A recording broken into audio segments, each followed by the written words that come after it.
आज हम आपके लिए बहुत ही हेल्दी रेसिपी लेकर आए हैं। अक्सर हम लोग ये सोचते रहते हैं कि इतनी हेल्दी होती है अलसी, इसको किस तरीके से खाया जाए। तो चलिए आज इसकी पंजीरी बनाकर खाते हैं। सर्दियों में ये पंजीरी बहुत ही फ़ायदेमंद, बहुत ही कम घी में बनाएंगे, ज़्यादा घी की भी ज़रूरत नहीं है और बहुत ही हेल्दी तरीके से बनाएंगे। तो यहाँ पर मैंने 250 ग्राम अलसी ले लिया है। इसको सूखे कपड़े से पोंछकर अच्छे से तैयार कर लिया है। 100 ग्राम मखाना ले लिया है। मखाना के साथ में 250 ग्राम हमने यहाँ पर ले लिया है गुड़। गुड़ की जगह आप मिश्री और चीनी का भी इस्तेमाल कर सकते हैं। 1 छोटा चम्मच अजवाइन, 50 ग्राम काजू और 50 ग्राम बादाम। और यहाँ पर हमने लिया है, देखिए ये काली मिर्च, जो सफ़ेद वाली काली मिर्च और जायफल को घिसकर उसका पाउडर बना लिया है, चाय और काली मिर्च का पाउडर है। 2 चम्मच सौंठ का पाउडर लिया है हमने। और यहाँ पर हमने 50 ग्राम नारियल को कद्दूकस करके ले लिया है। 100 ग्राम गोंद का इस्तेमाल मैं कर रही हूँ इसमें। और खरबूजे का बीज 2 चम्मच ले लिया है। अगर वज़न में देखें तो ये भी 25 ग्राम होगा मुश्किल से बस। तो इसी तरीके से ड्राई फ्रूट्स आप अपने अकॉर्डिंग कम ज़्यादा कर सकते हो। इसमें ड्राई फ्रूट्स आप ना भी डालो, आप खाली गुड़ और अलसी और से पंजीरी ये बनाओगे। एक सीक्रेट इंग्रेडिएंट्स मैं इसमें डालना आपको बताऊंगी, बीच में वीडियो में बने रहिएगा, जिससे कि कोई खाकर बता ही नहीं पाएगा कि ये अलसी की पंजीरी है। तो देखिए सबसे पहले मखाना रोस्ट कर लेंगे। कढ़ाई चढ़ा दिया गैस पर और लो फ्लेम पर सूखा ही मखाना भून लेंगे। घी इसमें डालने की कोई ज़रूरत नहीं है। इसके ऊपर एक छिलका होता है, ध्यान से उस छिलके को उतार दीजिएगा क्योंकि वो काफ़ी हार्ड होता है। तो देखिए मखाना क्रिस्पी हो गया है। इस तरीके से हाथों से मसल कर देख लीजिए। आसानी से जब ये टूटने लगे तो समझ जाइए कि मखाना हो गया है। इसको निकाल कर अलग रख लेंगे। अब इसी कढ़ाई में मैंने अलसी डाल दिया है। अलसी को भी लो फ्लेम पर ही भूनिएगा। कढ़ाई गरम है, गैस की फ्लेम हाई बिल्कुल मत करिएगा। थोड़ा टाइम लगे लगा दीजिए, लेकिन इसका जो रिज़ल्ट आएगा वो बहुत अच्छा आएगा लो फ्लेम पर भूनोगे तब। अब देखिए अलसी भुन गई है, आपको चटकने की आवाज़ आएगी अभी अलसी की, सुनिए।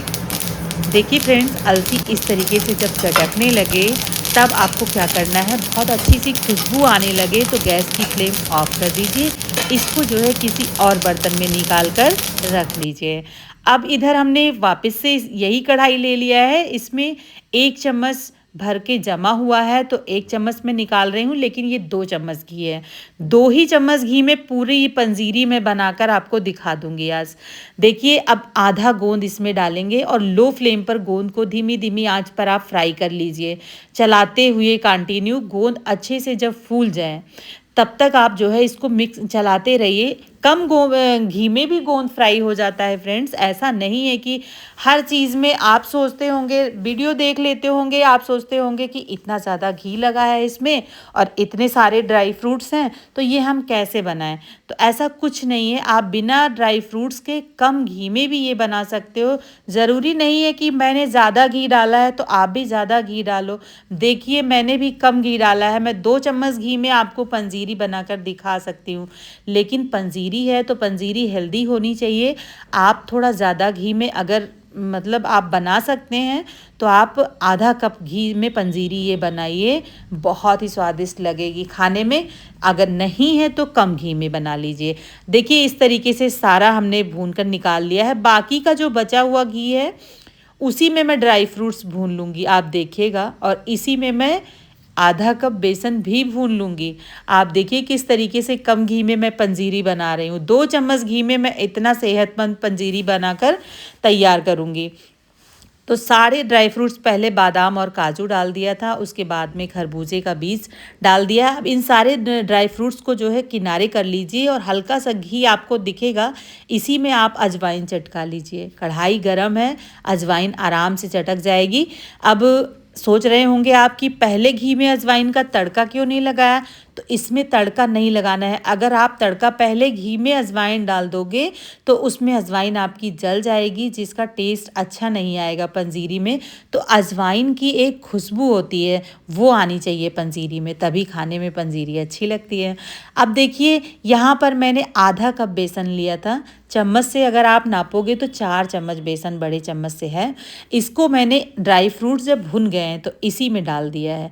हल्की सी बेसन में जब खुशबू आने लगी है तो इसी में मैंने सोंठ का पाउडर भी डाल दिया है और इसी में काली मिर्च का पाउडर भी डाल दिया है। ये भी भुन जाएगी। गैस का फ्लेम ऑफ कर देंगे क्योंकि आप देख सकते हैं कि बेसन का कलर चेंज होने लगा है।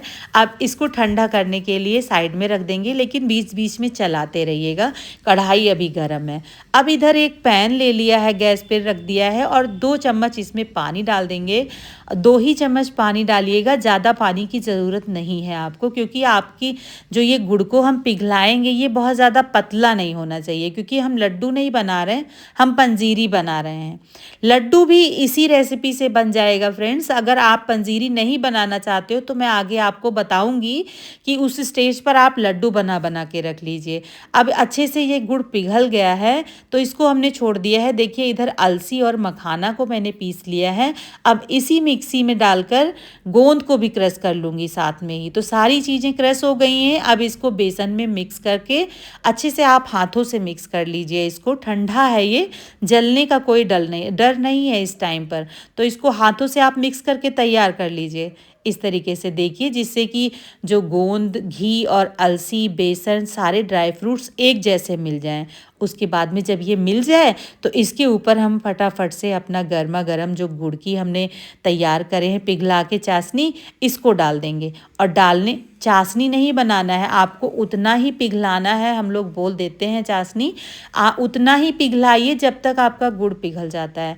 इसी के साथ मैंने थोड़े से मखाना निकाल लिए थे ऊपर से डालने के लिए, क्योंकि पंजीरी में जब ड्राई फ्रूट्स ऊपर से दिखते हैं ना तभी अच्छे लगते हैं। अब देखिए जब ये सारा गुड़ मिक्स हो जाएगा तो इसका बैटर इस तरीके से हो जाएगा।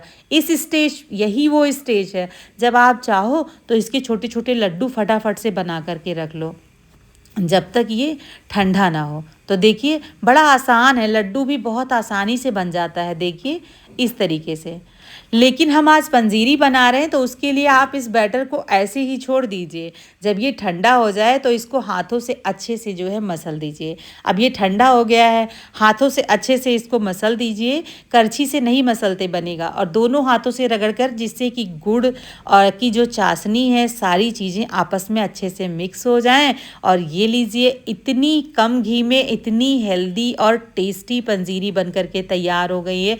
इसको खाकर कोई बता ही नहीं पाएगा। सुबह या शाम को चाय के साथ में कटोरी में लीजिए, 2-3 चम्मच पंजीरी खाइए, पूरा दिन आपको जो है एनर्जी भरपूर मात्रा में मिलेगी। तो आज की आपको रेसिपी कैसी लगी पंजीरी की ज़रूर कमेंट करके बताइएगा। फिर